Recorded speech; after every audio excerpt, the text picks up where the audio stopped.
아멘. 귀한 찬양 감사합니다. 내가 믿고 또 의지함은 내 모든 형편 아시는 주님, 늘 보호해 주실 것을 나는 확실히 아네.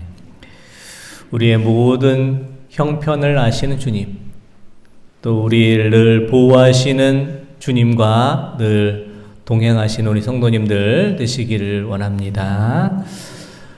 오늘 말씀의 제목은 이 땅에 평화를 주소서라는 제목입니다. 지금 우리가 사는 이 땅이 평화하지가 못합니다. 주님께서 이 땅에 평화를 주시고 또 주님의 자녀된 우리가 이 땅에서 평화의 도구로 살아가심으로 또 이 땅에 주님의 평화가 임할 수 있기를 원합니다.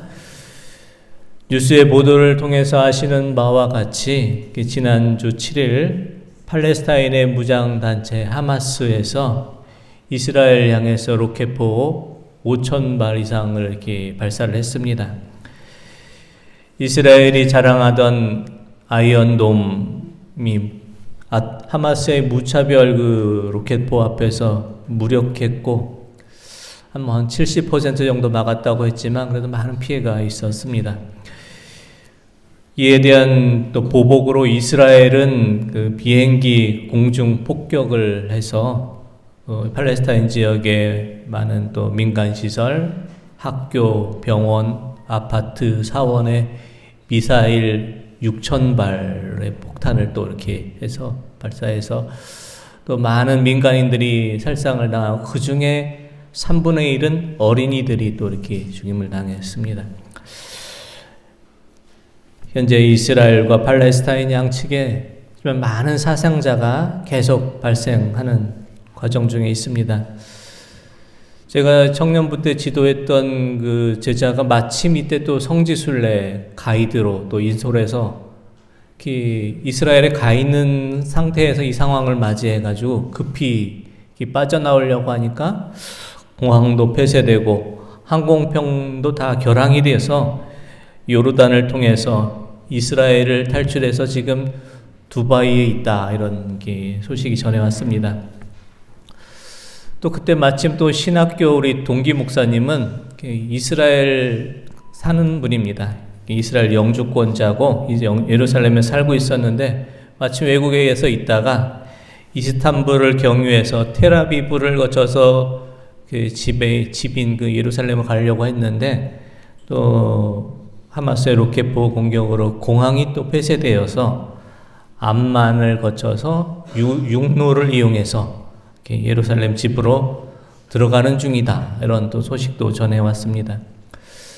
그 목사님, 그 동기 목사님의 딸은 히브리 대학에서 공부를 하고 또 이스라엘 국방군으로 이렇게 헤브론을 감시하는 여군으로 이렇게 복무를 했었는데 그 복무하다 제대를 했는데 지금 예비군 또 이렇게 소집명이 또 내려서 또 이렇게 대기 중에 있다, 이런 또 소식도 전해왔습니다. 성지순례를 비롯해서 여러 가지 이유로 이스라엘을 방문했다가 급히 또 이스라엘을 탈출해야 되는 상황에 있는 분들, 또 이 어려운 상황에 다시 이스라엘로 들어가야만 하는 사정에 있는 모든 이들에게 주님의 평화가 함께 하시기를 원합니다. 오늘 말씀의 주제는 평화입니다. 우리는 어떻게 평화로운 삶을 살아갈 수 있겠습니까? 우리가 이 세상 속에서 세상 사람들이 이루는 평화의 방식은 이스라엘과 같은 이 평화의 방식을 또 많은 사람들이 이루려고 합니다. 경제적인 부유함과 강력한 국방력을 통해서 평화를 이루려고 합니다. 우리가 아는 바와 같이 이스라엘은 부자 나라입니다. 단순히 이스라엘이란 나라 국민들만 부자가 아니라 디아스포라, 세계 곳곳에 흩어져 있는 유대인들이 거의 잘 삽니다. 그래서 이들이 경제적으로 잘 살 뿐만 아니라 여러 나라에 강력한 정치적인 영향력을 미치고 있습니다. 이미 이스라엘은 4차례의 중동 전쟁을 통해서 이집트를 비롯한 여러 중동 국가들과 연합한 그런 전쟁에서 모두 승리를 했습니다. 여러 나라들이 연합해서 전쟁을 벌였지만 이스라엘의 상대가 되지를 않았습니다. 하마스의 공격이 있자마자 미 국무장관이 이스라엘을 방문했고, 또 세계 최대 핵 추진 항공모함인 제럴드 포드함을 비롯해서 항공 타격단이 다 또 이스라엘을 지키려고 전진 배치 중에 있습니다. 어쩌면 팔레스타인 지역과 무슬림 지역 국가를 제외해서 전 세계가 아마 이스라엘 편이 아닐까, 이런 생각이 듭니다. 정서적으로도 우리 기독교인들은 이스라엘이 우리 편이다, 이런 생각들을 많이 합니다. 근데 실제로는 이스라엘의 기독교인은 몇 프로 될까요? 한 2%도 안 됩니다. 2%. 이스라엘에는 기독교인이 별로 없습니다. 오히려 팔레스타인 지역에 기독교인이 더 많이 있습니다. 사실 이스라엘의 유대인들의 대다수는 무신론자입니다. 하나님을 안 믿는 사람들이 이스라엘 대부분이고요. 히브리 대학에서 종교학에서 신학을 가르치는 교수들도 무신론자들이 대부분입니다.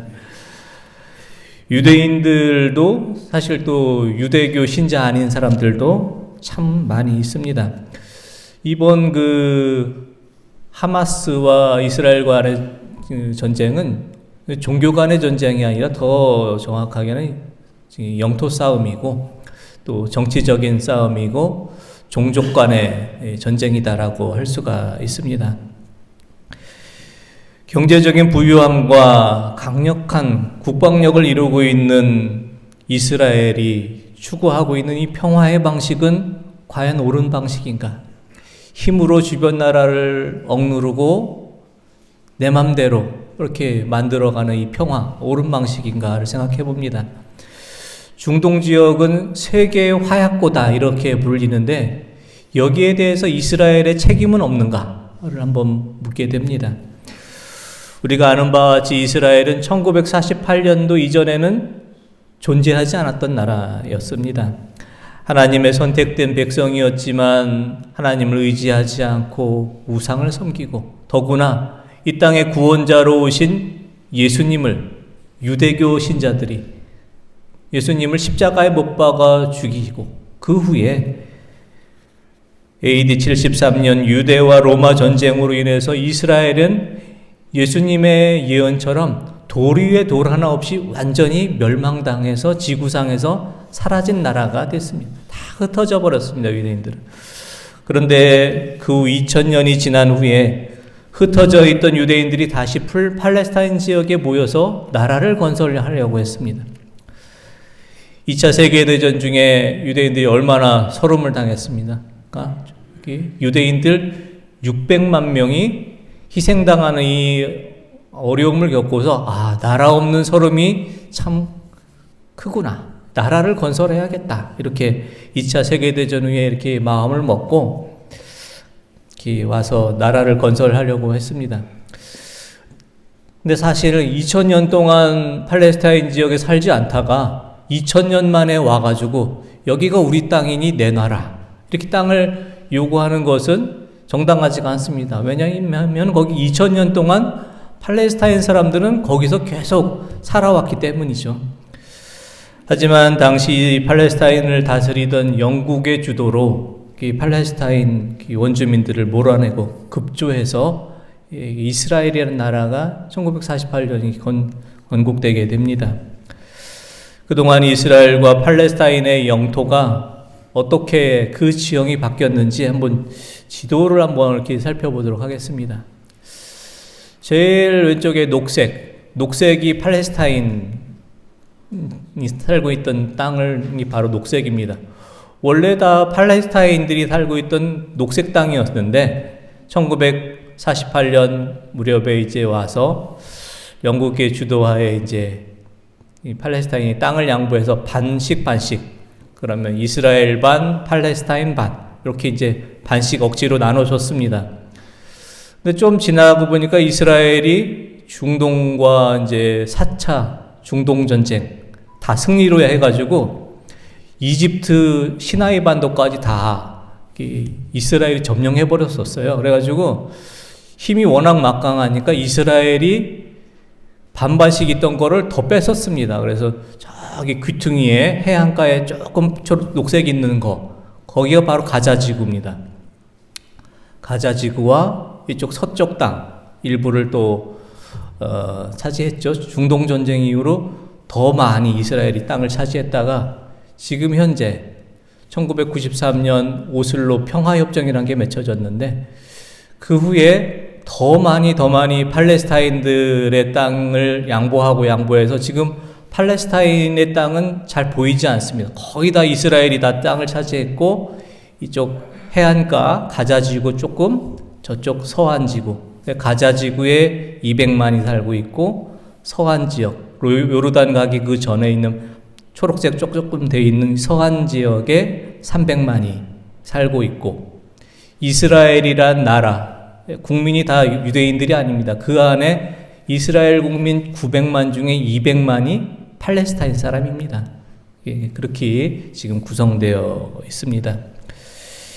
지도를 보신 것과 같이 팔레스타인이라는 땅이 원래는 다 팔레스타인이 2000년 동안 살고 있었는데 거기를 조금씩 굴러온 돌이 박힌 돌을 빼간다 그런 말이 있죠. 조금씩 힘이 세니까 군사력이 있고 부자니까 팔레스타인들은 거의 부족 국가입니다. 부족 국가. 힘이 없어요. 국가로 형성이 되지 못했으니까 다 땅을 양보도 처음에는 했지만 계속해서 빼앗겨서 지금 거의 대부분의 영토는 이스라엘의 영토가 됐는데 여기서 만족하지 않고 이스라엘 사람들은 가자 지역의 인근에 가서 자신들의 정착촌을 세우고 팔레스타인들 원주민들의 조상들의 무덤에 자신들의 공원을 조성하고 이렇게 하니까 얼마나 참 억울을 하겠습니까? 그런 중에서 서로 갈등들이 너무 깊어서 계속 분쟁이 일어날 수밖에 없었습니다.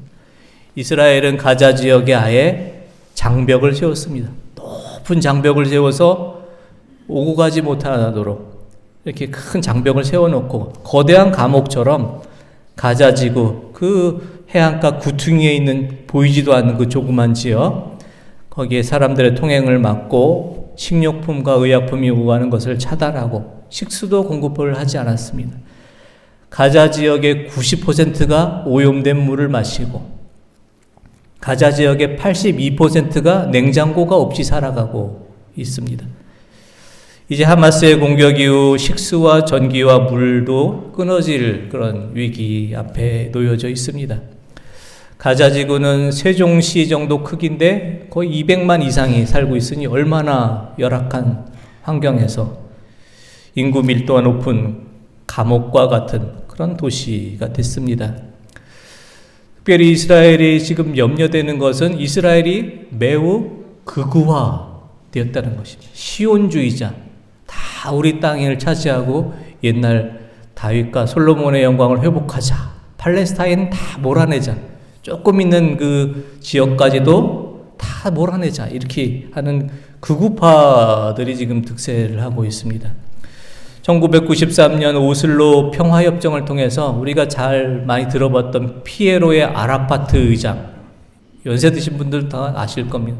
피에로 대표하는 그 아라파트하고 그 이스라엘의 총리 라빈 총리하고 협정을 맺었습니다. 이제 무력으로 우리 테러하지 말자. 서로를 존중하고 인정하고 무력으로 다투지 말자. 평화협정을 1993년도에 맺었습니다. 그래서 노벨 평화상 탔죠. 아라파트도 타고 라빈 총리, 이스라엘 라빈 총리도 탔습니다. 그 후에 어떻게 됐을까요? 아시는 바와 같이 이스라엘 라빈 총리는 암살당했죠. 이스라엘의 구구파 유대인에 의해서 암살당했습니다. 왜 이렇게 당신 마음대로 평화협정을 맺었냐 해가지고 구구파 유대인이 자신들의 나라 총리를 죽여버렸습니다. 그리고 지금 이스라엘은 상당히 극우화됐습니다. 지금 네타냐후 총리는 세력이 작으니까 극우파 정당하고 연합을 해서 연합한 그 정당이기 때문에 상당히 극우파의 손을 들어줄 수밖에 없는 그런 상황입니다. 이스라엘 극우파들은, 시온주의자들은 나라도 없이 떠돌던 자신들을 받아주었던 팔레스타인 주민들을 팔레스타인 땅에서 다 몰아내고 팔레스타인 주변 나라들까지도 다 정복을 해서 옛날 솔로몬과 다윗의 영토를 회복해야 된다, 이렇게 주장을 합니다. 그로 인해 테러와 분쟁, 전쟁이 계속되고 있습니다. 이스라엘이 이루고자 하는 이 평화는 일방적인 폭력과 또 힘에 의한 평화, 또 주변 이웃들의 안정된 삶을 또 빼앗아 이루고자 하는 자신들 중심의 평화인데요. 이러한 방식으로는 결코 팔레스타인의 평화가 이루어질 수 없습니다. 반대쪽 하마스는 어떻습니까? 하마스는 또 이 하마스가 이루고자 한 평화는 보복과 응징, 테러입니다. 하마스는 그 나라가 아니라 단체이고 정확히 말하면 정당입니다. 가자 지역, 해안선 그 구퉁이에 있던 가자 지역의 원래 주 정당은 피에로였는데, 피에로가 워낙 외부에서 오는 물자를 가지고 이렇게 장난을 치고 돈을 많이 이렇게 착복을 하고 비리를 저지르니까 2005년도에 피에로가 주요 정당에 탈락되고 하마스가 주요 정당이 되면서 하마스의 세상이 된 거죠. 하마스는 가자 지역에서만 인정받는 단체고 아랍 지역에서도 하마스를 좋아하지 않습니다. 하마스가 지금 질 것이 뻔한 전쟁을 시작한 이유는 무엇입니까?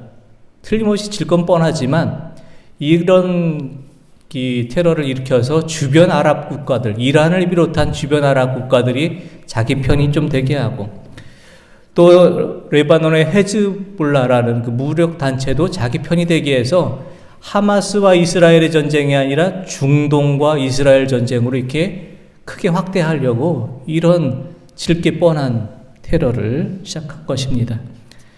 하마스의 이런 방식의 평화는 결코 팔레스타인 지역의 평화를 이룰 수는 없습니다. 그렇다면 주님께서 우리에게 알려주신 평화는 무엇입니까? 주님께서 우리에게 알려주신 평화는 샬롬, 하나님께서 통치하고 다스리는 것을 샬롬이라고 합니다. 샬롬이라는 단어가 구약에서 320번이나 등장합니다. 신약에선 평화를 의미하는 에이레네가 80번이나 등장합니다. 하나님께서 평화를 얼마나 중요하게 여기시는지를 알 수 있습니다.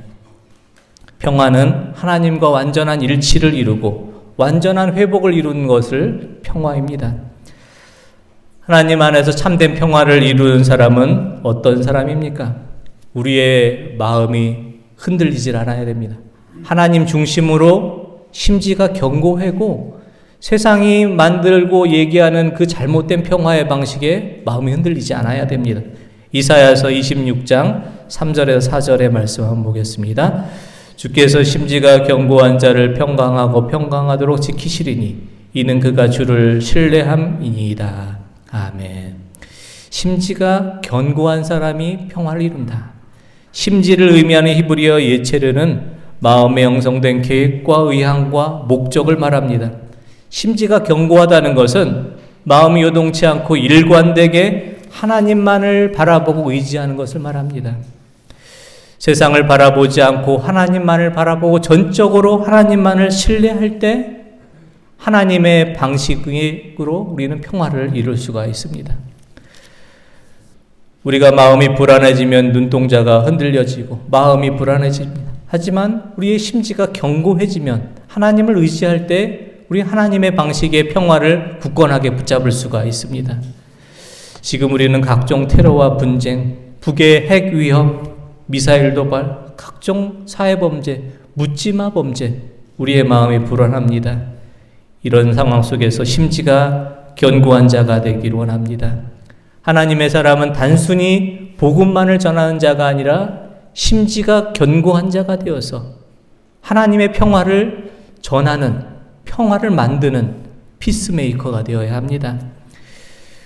우리 2차 세계대전 중에 유대인 600만 명이 히틀러에게 희생된 것까지는 잘 알고 있습니다. 하지만 그 중에 200만 명은 유대인 가스실에서 죽지를 않았고 독일 경찰에 의해서 총살당해 죽었습니다. 잘 알려지지 않은 이야기입니다. 유대인 200만 명, 엄청나죠. 200만 명이라는 숫자를 총살했던 독일 경찰은 누구였을까 과연? 최근에 나온 영화 넷플릭스의 다큐멘터리에서 나온 아주 평범한 사람들, 이친 홀로코스트라는 영화에 의하면은 유대인 200만 명을 학살한 그 독일 경찰은 아주 평범한 사람들이었습니다. 건장하고 씩씩한 사람들, 이런 사람들은 다 독일의 군인으로 다 징집되고 동네 아저씨들, 그냥 군대 징집되지 못한 목수, 일발관 주인, 농장 주인, 철공소 직원, 그냥 동네 평범한 아저씨들이 독일의 경찰로 징집이 됐습니다. 그들의 임무는 200만 명의 유대인을 학살하는 것, 총살하는 것이었습니다. 아주 평범한 동네 아저씨들에 불과한 이들이 처음에는 이 일을 무서워했지만 조금씩 유대인 총살하는 것을 일상으로 여기고 즐기게 됐습니다.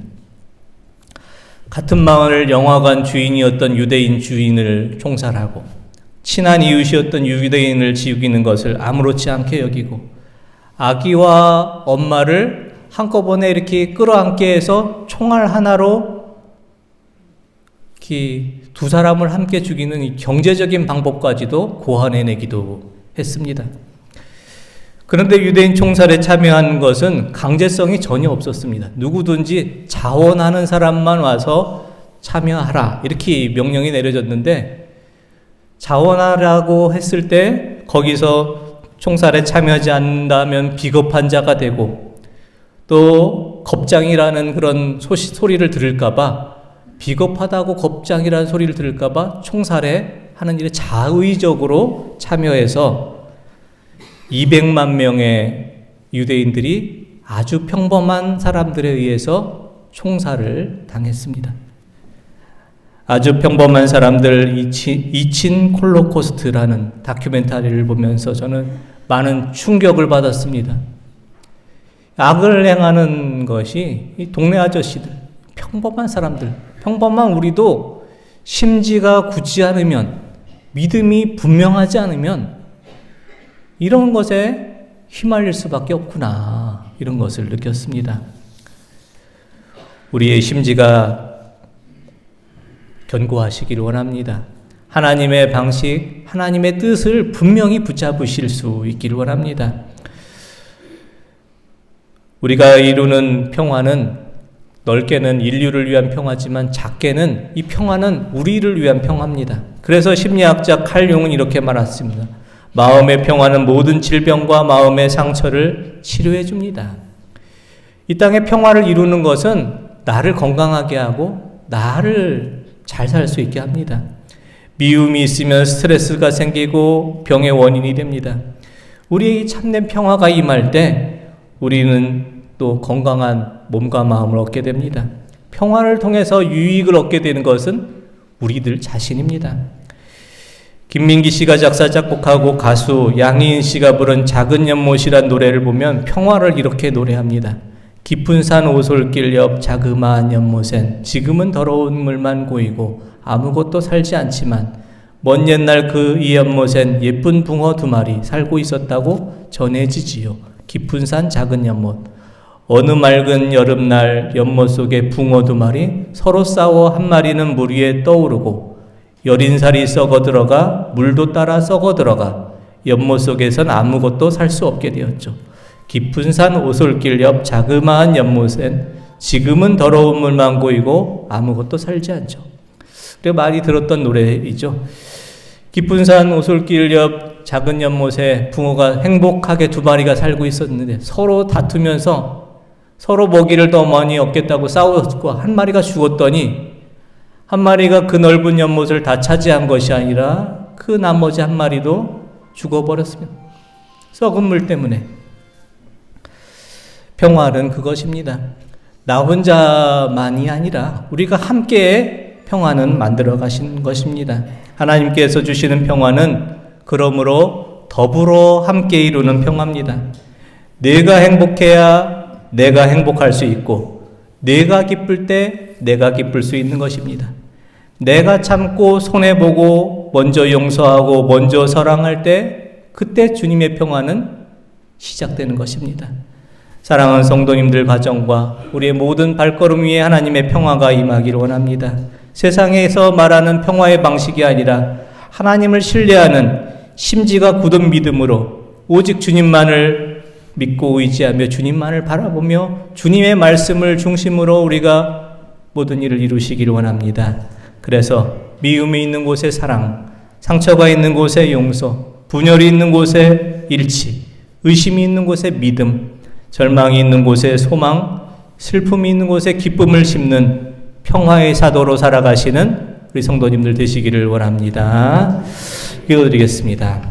하나님 아버지, 우리가 하나님의 평화를 누리며 전하는 자가 되길 원합니다.